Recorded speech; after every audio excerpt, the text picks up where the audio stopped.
प्यारे साथियों नमस्कार। आज की वीडियो में राजस्थान जीके के 25 बहुत ही इंपॉर्टेंट क्वेश्चन लेके हैं और ये सभी प्रश्न पहले एग्जाम में पूछे गए, तो आप लोग वीडियो को शुरू से अंत तक देखिएगा और डेली ऐसे इंपॉर्टेंट क्वेश्चन पाने के लिए चैनल को आज ही सब्सक्राइब कर लीजिएगा। आपको यहाँ पे राजस्थान जीके के हर एक इंपॉर्टेंट क्वेश्चन मिलेंगे और वीडियो पसंद आए तो लाइक जरूर कर दीजिएगा।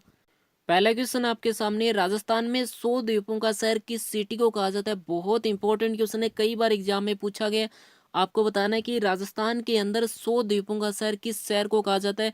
तो यहाँ पे ऑप्शन देखा जाए तो ऑप्शन सी हमारा उत्तर रहेगा, बांसवाड़ा को 100 द्वीपों का शहर कहा जाता है। क्वेश्चन नंबर 2 की बात करते हैं, राजस्थान में सिटी ऑफ वेल्स यानी घंटियों का शहर किसे कहा जाता है। ये प्रश्न भी पूछा गया है। जल्दी से आप लोग आंसर कमेंट कीजिएगा और वीडियो के अंदर ईमानदारी से बताइएगा कि 25 में से आपके कितने सही हुए। इससे आपकी प्रैक्टिस भी हो जाएगी और आपको पता लग जाएगा कि आपकी तैयारी कैसी। आप लोग हर एक क्वेश्चन का आंसर कमेंट कीजिएगा। तो यहाँ पे घंटियों का शहर है जो कि झालरापाटन, यानी ऑप्शन बी हमारा उत्तर रहेगा। ठीक है, अगर पूछा जाए कि झालरापाटन जो कि कौन से जिले में आता है, तो ये झालावाड़ जिले में आता है। क्वेश्चन नंबर 3 की बात करते हैं, राजस्थान में हवेलियों या झरोखों का शहर किसे कहा जाता है। ये प्रश्न भी कई बार एग्जाम में पूछा गया है। आपको बताना है कि राजस्थान में हवेलियों का शहर या झरोखों का शहर किस शहर को कहा जाता है। तो ऑप्शन देखा जाए तो ऑप्शन ए हमारा उत्तर रहेगा, जैसलमेर जिले को। क्वेश्चन नंबर 4 की बात करते हैं, राजस्थान का मैनचेस्टर किसे कहते हैं। सारे इंपॉर्टेंट क्वेश्चन आपको आज के वीडियो में मिलेंगे। आपको बताना है कि राजस्थान का मैनचेस्टर किस सिटी को कहा जाता है, भीलवाड़ा, झालावाड़, अलवर या जयपुर। तो यहाँ पे ऑप्शन ए हमारा उत्तर रहेगा, भीलवाड़ा जिले को। भीलवाड़ा को राजस्थान का मैनचेस्टर कहते हैं। इसको बस्तर की नगरी और टेक्सटाइल सिटी के नाम से भी जाना जाता है। इनको भी आप लोग याद कर लीजिएगा। क्वेश्चन नंबर 5 की बात करते हैं, धौलपुर में नकली जेवर बनाने की कला को क्या कहा जाता है। बहुत इंपॉर्टेंट क्वेश्चन बनता है, इसको याद कर लीजिएगा। यह प्रश्न पूछा गया है, कई बार पूछा गया है कि धौलपुर में जो नकली जेवर बनाए जाते हैं उसकी कला को क्या कहा जाता है। तो यहाँ पे ऑप्शन बी हमारा उत्तर रहेगा, तुड़िया। ऑप्शन बी उत्तर रहेगा, इसको याद कर लीजिएगा। क्वेश्चन नंबर 6 की बात करते हैं, राजस्थान में पाई जाने वाली मिट्टियों में सर्वाधिक उपजाऊ मिट्टी कौन सी है। अगर पूछा जाए कि राजस्थान में जितनी मिट्टी पाई जाती है उनमें से सबसे ज्यादा उपजाऊ मिट्टी कौन सी है, तो यहाँ पे ऑप्शन सी हमारा उत्तर रहेगा, जलोढ़ मिट्टी। अब जलोढ़ मिट्टी के बारे में डिटेल में बात करते हैं। जलोढ़ या अलुवियम इस मिट्टी का दूसरा नाम है, जो कि बहते हुए जल द्वारा बहाकर लाया जाता है, कहीं अन्यत्र जमा किया जाता है और ये भूरा भूरा अथवा ढीला हो जाता है। ठीक है, ये मिट्टी जो ठोस नहीं होती, ढीली होती है, अर्थात इसके कण आपस में सख्ती से बंधकर कोई ठोस सेल नहीं बनाते। ठीक है, जलोढ़ मिट्टी सबसे उपजाऊ मिट्टी है, राजस्थान के पूर्वी भाग में काफी मात्रा में पाई जाती है। अगर पूछा जाए कि जलोढ़ मिट्टी राजस्थान के कौन से भाग में पाई जाती है, तो पूर्वी भाग याद कीजिएगा, ये प्रश्न पूछा गया है। ठीक है, बात करते हैं क्वेश्चन नंबर 7 की, राजस्थान में पान मेथी जो कि काफी फेमस है, इसका उत्पादन जो है कौन से जिले में सबसे ज्यादा किया जाता है। बहुत अच्छा प्रश्न है, ये प्रश्न भी कई बार पूछा गया है। तो सीकर, चूरू, नागौर या भरतपुर। तो यहाँ पे ऑप्शन सी हमारा उत्तर रहेगा, नागौर जिले में सबसे ज्यादा उत्पादित किया जाता है। बहुत फेमस है नागौर जिले की पान मेथी। ठीक है, क्वेश्चन नंबर 8 की बात कीजिए, राजस्थान का स्कॉटलैंड किसे कहा जाता है। ये प्रश्न भी पूछा गया है कि राजस्थान का स्कॉटलैंड कौन से जिले को कहा जाता है, जयपुर, भीलवाड़ा, भिवाड़ी या अलवर। तो यहाँ पे ऑप्शन डी हमारा उत्तर रहेगा, अलवर जिले को। क्वेश्चन नंबर 9 की बात करते हैं, राज्य में खंडीन कृषि कहाँ की जाती है। राजस्थान के अंदर खंडीन कृषि जो कि कहाँ पे की जाती है, पाली, जोधपुर, कोटा या बाड़मेर। तो यहाँ पे ऑप्शन डी हमारा उत्तर रहेगा, बाड़मेर जिले में। ठीक है, अगर पूछा जाए कि खंडीन मिट्टी होती क्या है, तो खंडीन जो कि खेत के किनारे सिद्धपाल बनाकर वर्षा जल को कृषि भूमि में संग्रह करने तथा इस प्रकार संग्रहित जल से कृषि भूमि में पर्याप्त नमी पैदा कर उसमें फसल उत्पादन करने की एक परंपरागत तकनीक है, पुरानी जो है विधि है ये। ठीक है, खेत के अंदर एक पाल जो है बनाई जाती है, उसके बाद जो वर्षा का जल होता है उसको संग्रह करके और वहां पे जो है जो पूरी तरह से जो कृषि भूमि होती है वहां पे नमी पैदा की जाती है, उसके बाद फसल का उत्पादन किया जाता है। और ये जो है पश्चिमी राजस्थान के जल विशेषज्ञ भी इस तकनीक को जल संग्रह की महत्वपूर्ण तकनीक के रूप में मानते हैं। कहाँ पे, कौन से, तो ये पश्चिमी राजस्थान के अंदर सबसे ज्यादा उपयोग में ली जाती है विधि। क्वेश्चन नंबर 10 की बात करते हैं, अग्नि नृत्य का संबंध किस संप्रदाय से। यह प्रश्न भी कई बार पूछा गया कि अग्नि नृत्य कौन सी संप्रदाय से जुड़ा हुआ है, वल्लभ, विश्नोई, गौड़ या जसनाती। तो यहाँ पे ऑप्शन डी हमारा उत्तर रहेगा, जसनाती संप्रदाय से अग्नि नृत्य जुड़ा हुआ है। ठीक है, बात करते हैं अग्नि नृत्य, जो कि राजस्थान के लोक नृत्यों में से एक है। ये नृत्य अग्नि अर्थात धधकते हुए अंगारों के बीच में किया जाता है। ठीक है, इस नृत्य में केवल पुरुष ही भाग लेते हैं, महिलाएं भाग नहीं लेती। ठीक है, और बीकानेर में ये नृत्य विशेष तौर पे किया जाता है। ठीक है, राजस्थान में अग्नि नृत्य का आरंभ जसनादी संप्रदाय के जाट सिद्धों द्वारा किया गया था। ठीक है, उसके अलावा बात की जाए तो ये नृत्य का उद्गम स्थल बीकानेर माना जाता है, जो कि कतरियासर गांव में माना जाता है। अगर बीकानेर में एग्जैक्ट लोकेशन आपसे पूछा जाए तो कतरियासर है। और जसनाती संत जो कि रत जगह के सम आग के अंगारों पे ये नृत्य करते हैं। ठीक है, आग के अंगारों पे ये नृत्य करते हैं, इसीलिए इस नृत्य को अग्नि नृत्य कहा जाता है। क्वेश्चन नंबर 11 की बात की जाए, राजस्थान में खरीफ तिलहनों के अंतर्गत सबसे अधिक क्षेत्र में बोया जाता है। अगर पूछा जाए कि राजस्थान के अंदर खरीफ फसल जिसके अंदर तिलहन में सबसे अधिक कौन सी फसल बोई जाती है, मूंगफली, तिल, कैस्टर बीज या सोयाबीन, तो यहाँ पे ऑप्शन डी हमारा उत्तर रहेगा सोयाबीन। क्वेश्चन नंबर 12 की बात करते हैं, राजस्थानी शैली का उद्गम कौन सी शैली से माना जाता है। बहुत इंपॉर्टेंट क्वेश्चन है, कई बार एग्जाम में पूछा गया। आपको बताना है कि राजस्थानी शैली का उद्गम किस शैली से माना जाता है। जल्दी से आप लोग आंसर कमेंट कीजिएगा। और इस तरह के सारे इंपॉर्टेंट क्वेश्चन पाने के लिए चैनल को आज ही सब्सक्राइब करके घंटी को दबा लीजिएगा। और वीडियो के अंत में आप सभी से एक इंपॉर्टेंट क्वेश्चन पूछा जाएगा, उसका भी आप लोग आंसर को जरूर कॉमेंट कीजिएगा।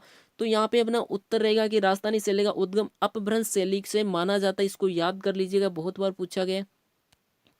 ठीक है, तो ये अपभ्रंश शैली जो कि पश्चिमी भारत में विकसित लघु चित्रों की एक चित्रकला शैली है। और अपभ्रंश शैली जो कि 11वीं से 15वीं शताब्दी के बीच में प्रारंभ ताड़पत्रों में बाद में कागज पे चित्रित की गई थी।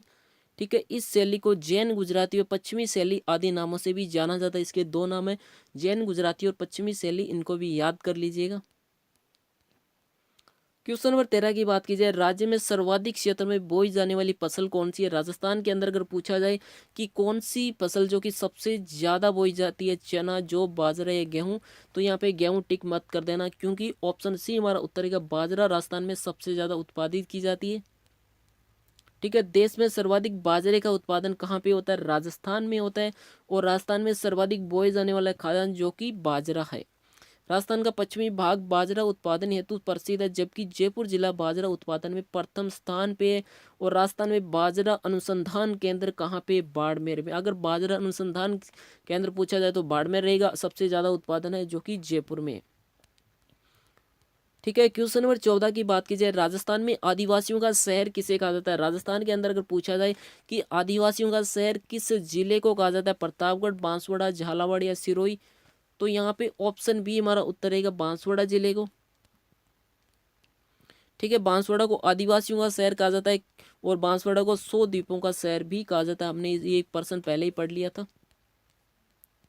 क्वेश्चन नंबर 15 की बात की जाए, राजस्थान में सर्वाधिक सिंचाई किस साधन से की जाती है। अगर पूछा जाए कि राजस्थान के अंदर जो सर्वाधिक सिंचाई है, क्या नहर से की जाती है, क्या कुएं से की जाती है, क्या तालाब से की जाती है, तो आप लोग आंसर जरूर कमेंट कीजिएगा।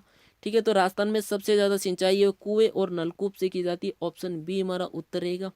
क्वेश्चन नंबर 16 की बात की जाए, राज्य का वह जिला जो इसबगोल, जीरा, टमाटर की उपज के लिए सबसे ज्यादा प्रसिद्ध, आपको बताना है राजस्थान के अंदर इसबगोल, जीरा, टमाटर सबसे ज्यादा कौन से जिले में उत्पादन किया जाता है, गंगानगर, बूंदी, जालौर या झालावाड़, तो यहाँ पे गंगानगर नहीं होगा, ना ही बूंदी होगा, ऑप्शन सी हमारा उत्तर रहेगा जालौर जिले में इन सब का सबसे ज्यादा उत्पादन किया जाता है। इन सभी के लिए जालौर जिला बहुत ज्यादा फेमस है। क्वेश्चन नंबर 17 की बात की जाए, राजस्थान में स्वर्ण नगरी जो है किसे कहा जाता है। राजस्थान के अंदर स्वर्ण नगरी किस जिले को कहा जाता है। ये प्रश्न बहुत बार एग्जाम में रिपीट हो चुका है, जोधपुर, जैसलमेर, जयपुर या झालरापाटन, तो ऑप्शन बी हमारा उत्तर रहेगा जैसलमेर जिले को।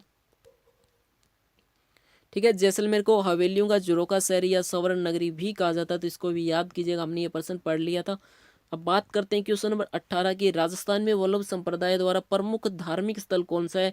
राजस्थान के अंदर अगर पूछा जाए कि वल्लभ संप्रदाय का सबसे फेमस स्थान कौन सा है, धार्मिक स्थल, तो किशनगढ़, नाथद्वारा, कंकरौली या उदयपुर, तो ऑप्शन बी हमारा उत्तर रहेगा नाथद्वारा, जो कि वल्लभ संप्रदाय की सबसे फेमस जगह है। अगर पूछा जाए कि धार्मिक स्थल में, तो बी याद कीजिएगा। क्वेश्चन नंबर 19 की बात की जाए, राजस्थान का अन्न भंडार किसे कहते हैं। अगर पूछा जाए कि राजस्थान का अन्न भंडार किसे कहते हैं, किस जिले को कहा जाता है, ये प्रश्न भी कई बार पूछा गया है। ठीक है, तो झालरापाटन, भीलवाड़ा, श्री गंगानगर या सीकर, तो यहाँ पे ऑप्शन सी हमारा उत्तर रहेगा श्री गंगानगर जिले को अन्न भंडार भी कहा जाता है। क्वेश्चन नंबर 20 की बात की जाए, राजस्थान में पाई जाने वाली मिट्टियों में किसका क्षेत्र सर्वाधिक है? अगर पूछा जाए कि राजस्थान में जितनी मिट्टियां पाई जाती है उसमें किसका सबसे ज्यादा क्षेत्र है, यानी सबसे ज्यादा कौन सी मिट्टी पाई जाती है, क्योंकि हमने पढ़ा था कि सबसे उपजाऊ मिट्टी होती है वो जलोढ़ मिट्टी होती है। अगर पूछा जाए कि सबसे ज्यादा क्षेत्र में कौन सी मिट्टी है तो रेतीली मिट्टी, ऑप्शन ए हमारा उत्तर रहेगा। ठीक है, राजस्थान में सर्वाधिक रेतीली मिट्टी कौन से जिले में पाई जाती है? गंगानगर हो गया, बीकानेर हो गया, चूरू हो गया, जोधपुर हो गया, जैसलमेर हो गया और बाड़मेर हो गया। ठीक है, तो इनको भी याद कीजिएगा, ऑप्शन में आपको ये सारे ऑप्शन देके पूछा जा सकता है।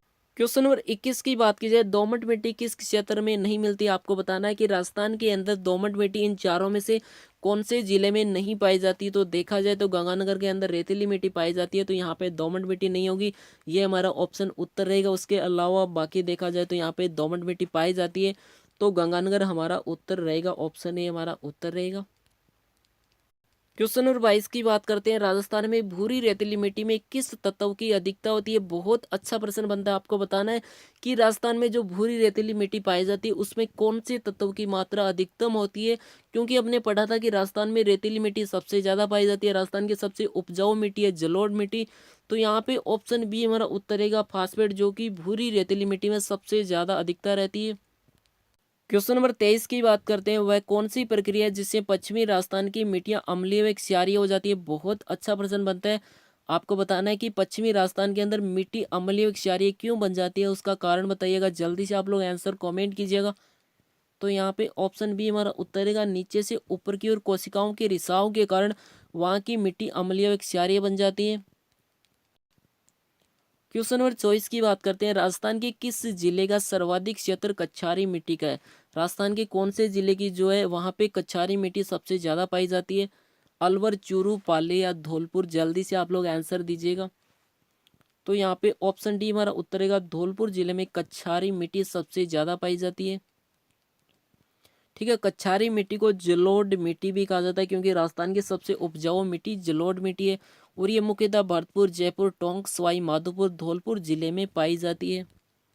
ठीक है, अगर पूछा जाए कि राजस्थान में कच्छारी मिट्टी जो है किन किन जिलों में पाई जाती है, ठीक है, तो जल्दी से आप लोग आंसर कमेंट कीजिएगा। तो हमने पढ़ा था कि भरतपुर, सवाई माधोपुर, धौलपुर, टोंक, तो ऑप्शन सी हमारा उत्तर रहेगा कि ये भरतपुर, सवाई माधोपुर, टोंक और धौलपुर में ये मिट्टी पाई जाती है। अब बात करते हैं वीडियो के अंत में आप सभी से एक इम्पोर्टेंट क्वेश्चन पूछा जा रहा है, इसका आप लोगों को आंसर जरूर देना है। अगर आपको आंसर नहीं पता हो तो भी कोशिश कीजिएगा, क्योंकि कोशिश करने वालों की कभी हार नहीं होती। राजस्थान में केंद्रीय बीज फार्म कहाँ पे? बहुत अच्छा प्रश्न बनता है कि राजस्थान के अंदर केंद्रीय बीज फार्म किस जगह पे है? सूरतगढ़, रामपुरा, सुमेरपुर और कर्णपुर? इसका आपको आंसर कमेंट करना है। अब बात करते हैं आपको वीडियो कैसा लगा, अगर अच्छा लगा हो तो लाइक कर देना और अपने दोस्तों तक शेयर भी कर देना। और पूरा राजस्थान जीके कवर करने के लिए आज ही चैनल को सब्सक्राइब कर लेना। हर एक इंपॉर्टेंट क्वेश्चन मिलेगा, राजस्थान करंट अफेयर मिलेगा, जितने भी इंपॉर्टेंट क्वेश्चन बनते हैं सारे इंपॉर्टेंट क्वेश्चन आपको यहाँ हमारे चैनल पे मिलेंगे। सब्सक्राइब करके घंटी को दबा लीजिएगा और वीडियो को लाइक कर देना, और किसी भी तरह का डाउट हो आप लोग कमेंट करके पूछ सकते हैं और अपने दोस्तों तक शेयर भी कीजिएगा। Thank you.